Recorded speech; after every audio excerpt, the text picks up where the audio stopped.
ഇറാനുമായി 5 ദിവസത്തെ വെടിനിർത്തൽ കരാർ പ്രഖ്യാപിച്ച US president Donald Trump middle ഈസ്റ്റിലെ സംഘർഷം അവസാനിപ്പിക്കുന്നതിനായി നടത്തിയ ചർച്ചകളിൽ പുരോഗതിയുണ്ടെന്ന് ട്രംപ് അവകാശപ്പെട്ടു. അതേസമയം ഇത്തരം ഒരു ചർച്ചയും നടത്തിയിട്ടില്ലെന്ന് ഇറാൻ പ്രതികരിച്ചു. അതേസമയം മേഖലയിലെ സ്ഥിതിഗതികൾ ശാന്തമാകുമെന്ന പ്രതീക്ഷയാണ് ഈ പുതിയ ചർച്ചകളിലൂടെ ഉണ്ടാകുന്നത്. ദുബായ് ബ്യൂറോയുടെ റിപ്പോർട്ട്.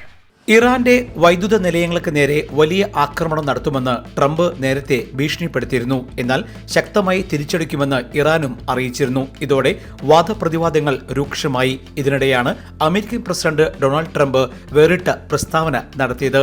ഇറാനുമായി 5 ദിവസത്തെ വെടിനിർത്തൽ കരാർ എന്നാണ് ട്രംപ് അവകാശപ്പെട്ടത്.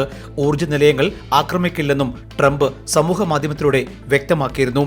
ഇതിനിടെയാണ് ഒരു ചർച്ചയും നടത്തിയിട്ടില്ലെന്ന് ഇറാൻ പ്രതികരിച്ചത്.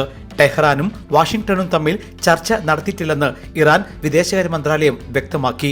മറിച്ച് അമേരിക്കയുടെ സൈനിക പദ്ധതികൾ നടപ്പിലാക്കാനുള്ള ട്രംപിന്റെ നീക്കമാണിതെന്നും ഇറാൻ കുറ്റപ്പെടുത്തി.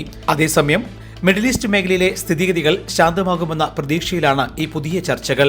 ഇതുവഴി ഇറാൻ ഇസ്രായേൽ യുദ്ധത്തിന് മഞ്ഞുരുകുന്ന ശുഭകരമായ തുടക്കമായും വിലയിരുത്തപ്പെടുന്നു. യുദ്ധം ആരംഭിച്ചിട്ട് മാർച്ച് 23-ന് 24 ദിവസങ്ങൾ പൂർത്തിയായി.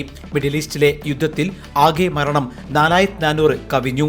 അമേരിക്ക ഇറാന് നൽകിയ 48 മണിക്കൂർ മുന്നറിയിപ്പ് ചൊവ്വാഴ്ച പുലർച്ചെ അവസാനിക്കുമ്പോൾ ഇനി എന്ത് എന്ന ചോദ്യവും മിഡിൽ ഈസ്റ്റിൽ ഉയരുകയാണ്. Elvis Chummar, Jai Hind News, Dubai.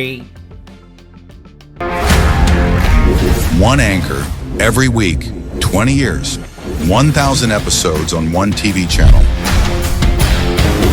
Middle East This Week, an Elvis Chummar TV show.